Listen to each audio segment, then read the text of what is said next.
have Kevin Postma. He's a high school teacher here at Manistee teaching AP Environmental Science, and he's also a PhD candidate whose research is centered on the carbon dioxide exchange between orchards and the atmosphere. Today, he'll be talking with you all about the orchard CO2 capture and how orchards may be the answer to sequestering CO2 using the eddy covariance method. Please welcome Kevin Postma. Well, thank you very much, and thank you for the organizers of this. This is phenomenal. My daughter was here earlier and just blown away and sent me a text at how wonderful it is. So all the efforts that you guys have done, they're appreciated. So yes, I'm working with Michigan State University, and I am in the department of Dr. Juliana Wilson, tree fruit entomology. So, and they deal a lot with the pests in orchards, and I got hooked into this project by Gerber Baby Food. They are trying to be carbon neutral by 2035, and my end of the research is figuring out the orchard component. They're trying to figure out, you know, from suppliers on up to putting the baby food jar on the shelves. My part is what's the carbon exchange between the apple orchards and the environment. So apple orchards are kind of interesting because they're not row crops and they're not forests. They're kind of like a savanna, right? You have the trees, you have rows of trees, and then you have grasses in between. And even though Michigan is the second leading producer of apples in the United States, and there's a lot of interest in agriculture and the carbon exchange, nobody's looking at apples utilizing the technology that we're throwing at it now. So it's kind of exciting. So when we think about apple orchards and carbon dioxide, you know, trees do photosynthesis. You all know that, right? And when they do photosynthesis, they take carbon dioxide from the air and they lock it up into the tree's biomass, into the wood, the roots, and the apples. The wood and the roots stay in the orchard long term. Of course, apples, the carbon that's locked up in those apples, we cannot count that as sequestered into the orchard because that's exported from the orchard. As you guys eat these apples right now, your bodies are going to take those carbohydrates and turn it into carbon dioxide, right? So we can't count that. So you see the red arrow coming off there. Of course, trees do respiration too, right? They're utilizing the carbohydrates that they've stored away for growing and maintaining their processes. So when they do respiration, they give off carbon dioxide into the air, as well as bacteria and fungi when they're breaking down, you know, leaves and you know, roots that have died. So we can't count that, and also farming emissions. Right? You know, how much fossil fuel are we using? Or to create those fertilizers and pesticides, you know, what was the carbon cost that went into the production of those? So I'm looking at all of these components. So you're probably wondering, like, how the heck do you measure an ecosystem like an orchard and its exchange with the upper atmosphere? Well, there's actually a technique to directly measure this. It's called eddy covariance. I hope it looks expensive because it is. But that white probe that you see on the far back, that is a carbon dioxide probe. And that is collecting carbon dioxide measurements 10 times a second. And then that egg beater looking device is an anemometer, and it can measure wind speed going in any direction. But what I care about is what is the wind speed going up and down? Because when wind blows across the ecosystem, it actually rolls like a ball, and it does this because of friction with the ground, and it sets up turbulence or eddies. So when this air is coming down, let's say it has 6 carbon dioxide molecules in it, my detector picks that up. Okay, we got 6. And it's going down, and at what speed, right? That eddy's going to come back up, and let's say it's only carrying 4 molecules of carbon dioxide when it comes back up. 2 molecules got stored in the orchard due to photosynthesis, right? We leave these out in an orchard. This has been about 2 years now. I'm probably going to leave this setup out there another 2 years. After 4 years, we have a pretty good idea of the exchange that's going on in that orchard. So this is my first tower. This is up in a central leader, what most of us think of as a traditional apple orchard. About 50% of Michigan's orchards are of this style, and most of these varieties go to the fruit processing, you know, pies and, you know, McDonald's bagged apples and stuff like that. And by the way, it's down by Sparta. And so I said it's been in the orchard for about 2 years now. So I have last year's data here to show you, kind of exciting.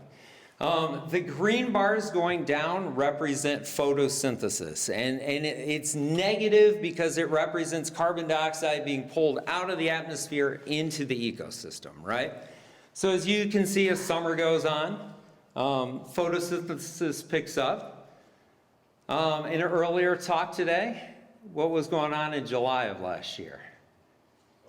Fires, right? Can you see the photosynthesis? There's a little bit less going on in July there.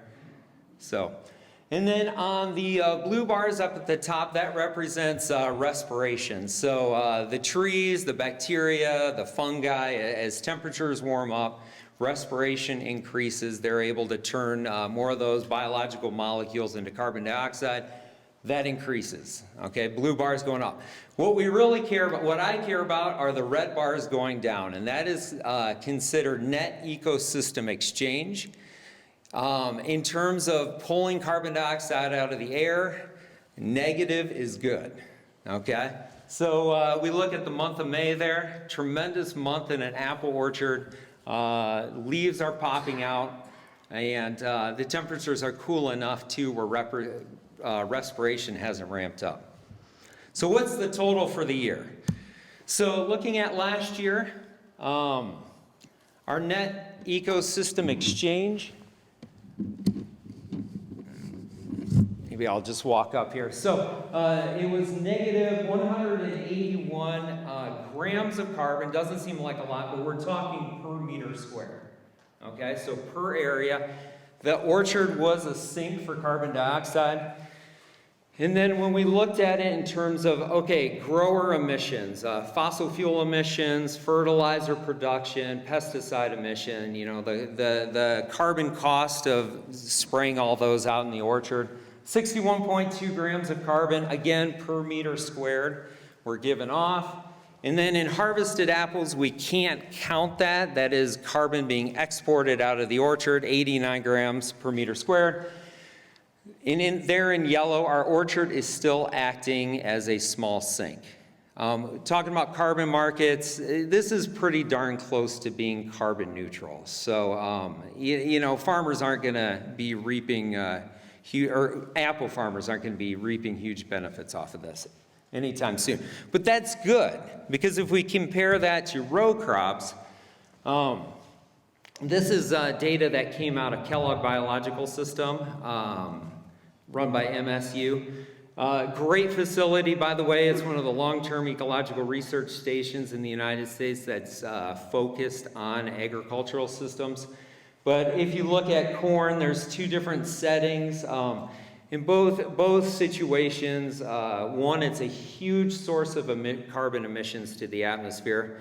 That's because it was grown on formerly conservation reserve land where carbon had been allowed to build up, right? And then you get out there with a plow, and when you plow it, all of that carbon is able to be oxidized and released up into the atmosphere. So interesting, a lot lower emissions if you're growing on land that has been agriculturally cultivated for a long time, because there's not much carbon left in the soil, right?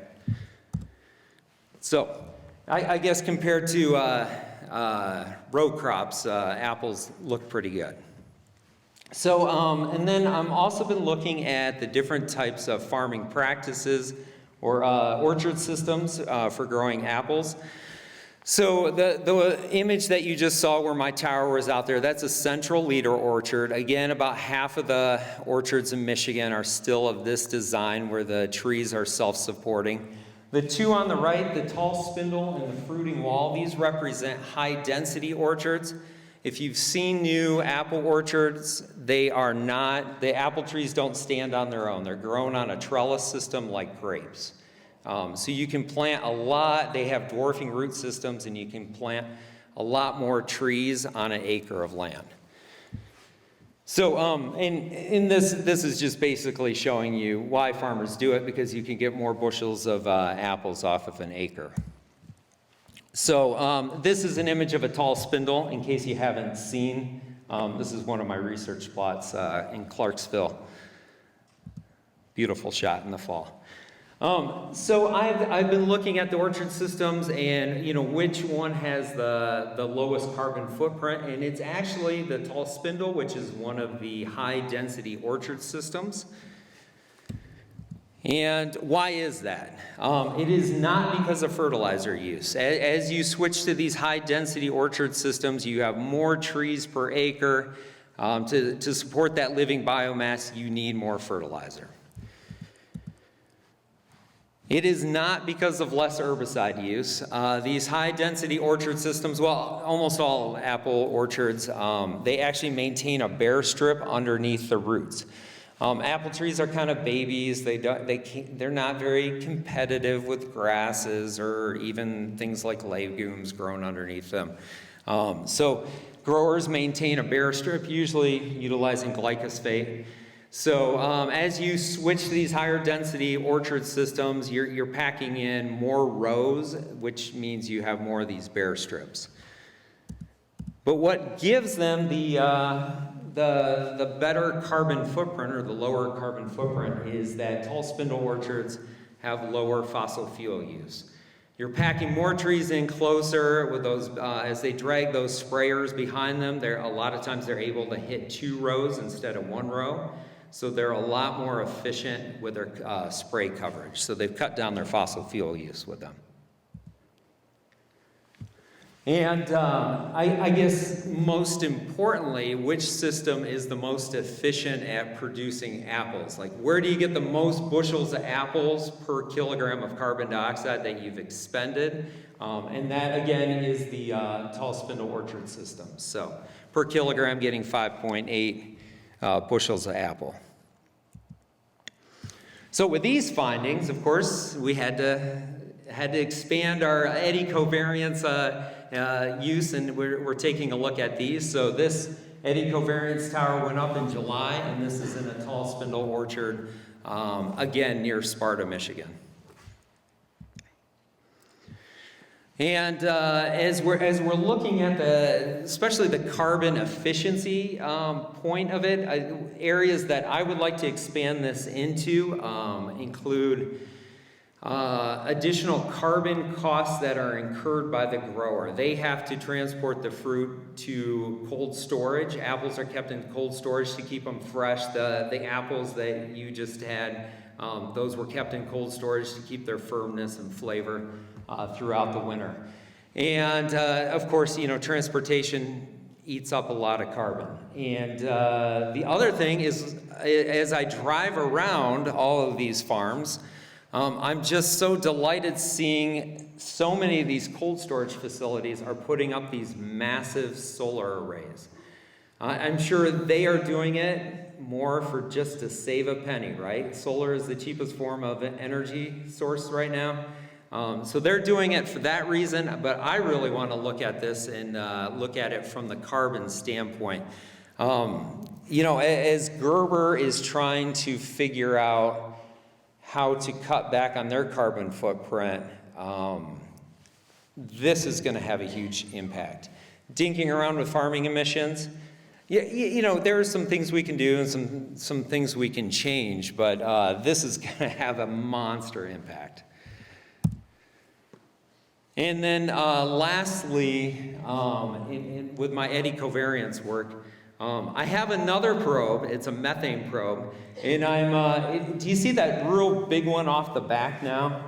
This is from last week. I was out there and I'm trying to install this probe. It's very power hungry. I need more solar panels and batteries, but I've got to get that darn thing working. And the reason I want to is because methane is a very potent greenhouse gas along with carbon dioxide, with several times more potency. And right now globally, everybody's sticking methane probes where they know that there's methane sources like landfills and dairy production, right, and wetlands. Very few people are sticking them in upland areas, and upland soils and forests are shown to be pretty efficient. The bacteria are good at oxidizing methane. And, you know, nobody's installing these things in apple orchards in the United States yet. I think it'd be very cool to see if they are performing that same function that forest ecosystems do with breaking down methane. It could be an added plug. Okay, and then, you know, I mean, most of this stuff is just kind of looking at what's already going, you know, trying to quantify what's going. Another study that we have going is trying to look at, well, how can we boost carbon sequestration in apple orchards?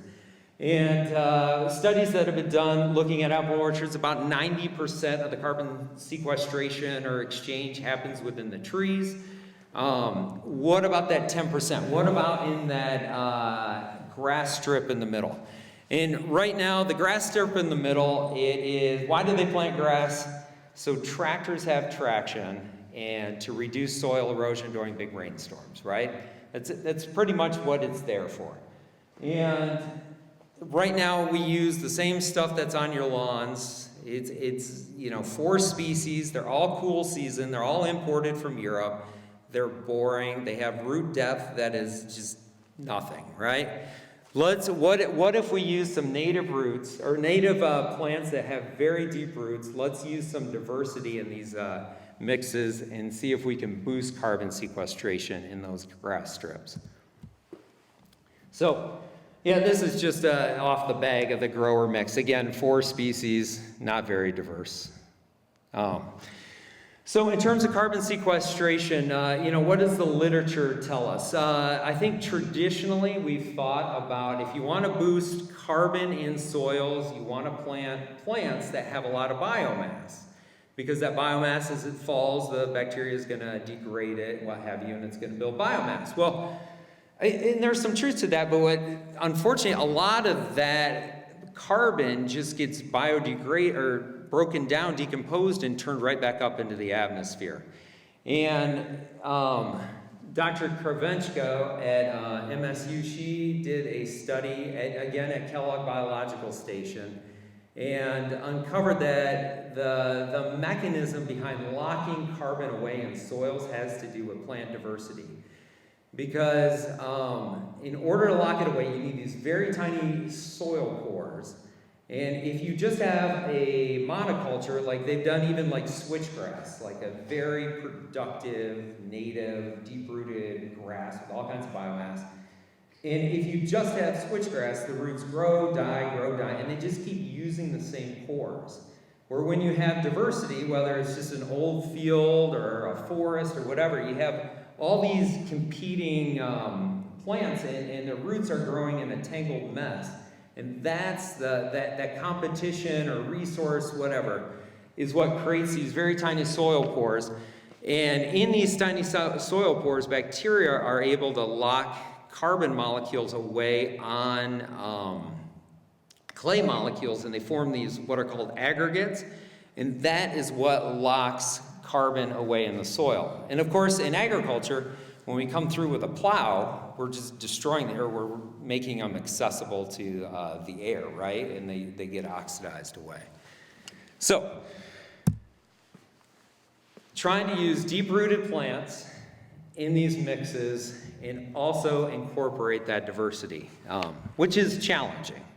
And I actually, when we went through and we selected species, we went through Bill Schneider, Wildtype Nursery, and Esther Dernwald, Michigan Wildflower Farm, and tried to kind of capitalize on their experience. They do a lot of growing for the Forest Service, DNR, They supply the seeds for that. So trying to pick some species that would tolerate being in a very industrial setting. I mean, those orchard alleys just get trampled by heavy tractors pulling these, massive spray containers. So we ended up coming up with 4 mixes. That first one, again, they're all in blue because they're cool season grasses. We look at our short stature mix. The thinking was, okay, let's go ahead and put together one that you're not going to have to mow very much. So we had 4 cool season grasses and warm season grasses. This is a very good picture of how well that's doing. You see all those flowers in there? That's not good in an orchard because that attracts pollinators, and organic or conventional, there are a lot of pesticides used in apples, and it kills the pollinators. So you want just grasses in those apples, right? You don't want to attract your pollinators in where they are then going to get damaged throughout the year. So that mix is not competing very well. The medium stature mix, you can tell it's doing pretty well. Got a fair amount of grass coverage there. We've got 5 cool season grasses and then 3 warm season grasses. Warm season grasses are C4 grasses. They I forget the correct terminology, but they do a good job of sticking away, building biomass during the heat of the summer. And then our last mix right there, our tall stature mix, 2 cool season grasses. We got 5 warm season grasses. These are the traditional prairie grasses that you would associate with a natural area. Or if you walk behind the high school, I'm a science teacher here. We got 2 acres of those, and we actually have another acre that our National Honor Society is putting in with wildflowers and these type of grasses. So kind of exciting. So what are we looking for? Of course, soil carbon. Can we boost that soil carbon sequestration? And then what are the effects on the biological communities there, specifically looking at nematodes? That image on the left are some nematodes. That one that's got like the ribbing on it is a plant parasitic nematode. Plant parasitic nematodes, of course, feed on the roots of plants, and they can transmit harmful viruses to some of the plants. The nematode below it is a monarch nematode, and it is a predatory nematode. So there's some evidence that as you increase plant diversity, the nematode community comes into the balance where the predators are keeping the plant parasitic nematodes in check. So I don't know if I'm introducing quite enough diversity to make that happen, but we'll see. And then we're also looking at the bacterial and fungal community. There's all this crazy technology that's come out. I'm using a company called Biomakers, and they are able to run DNA analysis. They can detect this DNA signatures of up to 24 million bacteria and fungi. So I'm kind of excited about that because it'll give us an idea of, does the changing the plant community have an impact on that microbiological community? And then, of course, we don't want to do this and do harm. One of my test plots where you got the apples here, this is from Brickstone Farms, Keaton Foster, up in Bear Lake. If you haven't been there, it's a great place to go buy your apples in the fall. You get all kinds of bins, all kinds of varieties. He's kind enough to let us use one of his orchards to test this. So we have the perspective of a commercial grower, and the other test plot is an MSU research plot. Like, it's okay if you screw up their orchard, you don't want to screw up his, right? So we're running some surveys. We don't want to hurt the apple vigor, of course, in his orchard. So what have we found out that? We've been running this for 3 years. We found nothing. Okay? It's early. If you've ever planted native grasses and wildflowers, it takes a long time. And all the studies looking at soil carbon, they take forever to pick up on that signature. So for 3 years in, I'm a high school teacher. I told them going into this, I want to do slow science. Let's look at those questions that take a long time to figure out, because I got time. You know, I'm teaching most of the time. So, okay, and that's my last slide. I want to acknowledge Gerber Baby Food. They are, of course, the primary funder with Nestle and Michigan Tree Fruit Commission ended up buying the second tower. And of course, my grower cooperators and a lot of departments at Michigan State. Research does not happen in a silo. You've got lots of people helping out. So, all right, thank you.